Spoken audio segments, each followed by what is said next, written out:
Hi everyone, in this video, I'll show you how to convert a zip file into an APK using the Zarchiver app. If you have an APK file inside a zip archive and need to extract it, this tutorial is for you. So let's get started.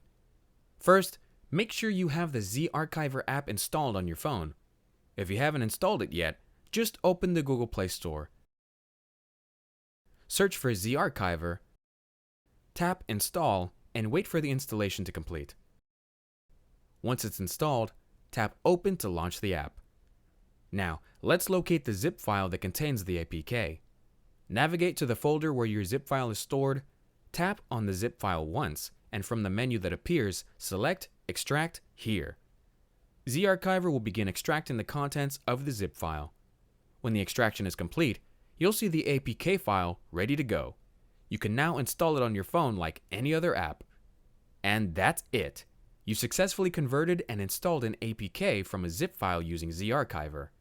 If you found this video helpful, don't forget to like and subscribe.